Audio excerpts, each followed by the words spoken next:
இந்த கோயில் பழைய மில் தொழிலாளிகளால் உற்பத்தி ஆகும் கோயிலுங்க, தெரியுதுங்களா? மில்லினுடைய தொழிலாளிகள் ஒவ்வொரு மாதம் சம்பளத்தை போட்டு அவங்களால செஞ்ச ஊதியத்தை போட்டு உருவாக்கின கோயில் இது. இப்போ இந்த அளவுக்கு வளர்ந்து நிற்குது. இதை தமிழ்காரங்களா இருந்து நடத்தினால இதுக்கு ஒரு ட்ரஸ்ட் அமைச்சிருக்காங்க. நிர்வாக குழு, அறங்காவலர் குழு, 2 குழு இருந்து இந்த கோயிலை சிறப்பாக நடத்துது. வருஷத்துக்கு ஒரு நாள் பெரிய பங்குனி உத்தரவுன்னு நடக்கும். அது பெருசாக இருக்கும் உத்தரம். ஒரு 500 காவடி, ஒரு 350 பால் குடம், இதெல்லாம் சிறப்பாக நடக்கும். அன்னதானம் பண்ணுறோம். அன்னதானம் நிறைய பேர் சாப்பிட்றாங்க. எல்லாருக்கும் அன்னதானம் உண்டு. காவடி ஊர் சுற்றி வரும்.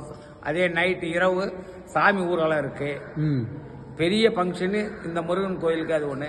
மற்றபடி நடக்கிற விசேஷம் எல்லாம் கோயிலே நடந்துக்கிட்டு தான். எத்தனை குடும்பங்கள் இருக்காங்க இங்க?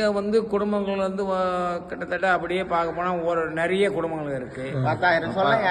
ஒரு 10,000 பேர் தமிழ்காரர் இருக்கிறோம் ஒரே ஏரியாவில். இது அகமதாபாத்ல எந்த பகுதிங்க? இது மணிநகர் பகுதி. மணிநகர் பகுதி. இதுக்கு மெயின் மணிநகர் தான். இதுல அப்படியே பிரிஞ்சு இருக்கு. கோக்கரா, அமரைவாடி, அப்படி இப்படின்னு எல்லாம் நம்ம ஊர்ல சொல்லல, ஒவ்வொரு இடத்துக்கு அந்த மாதிரி. இது இந்த கோயில் இருக்கிறது சூரிய நகர். சூரிய நகர் என்ற அடிக்கசர் சூரிய நகர் இந்த கோயில் இருக்கு. சரி, கோயில் பேரு பாலமுருகன். கோயிலுடைய பேரு ஸ்ரீ பாலமுருகன் தேவஸ்தானம் அறக்கட்டளை. சிறப்பு. முதல்ல நரேந்திர மோடி இங்க வந்துதான் இது தாக்கல் பண்ணாரு, நாமினேஷன். முதல் மந்திரி ஆனாரு. அதுல இருந்து இப்ப பிரதம மந்திரி ஆயிருக்காரு.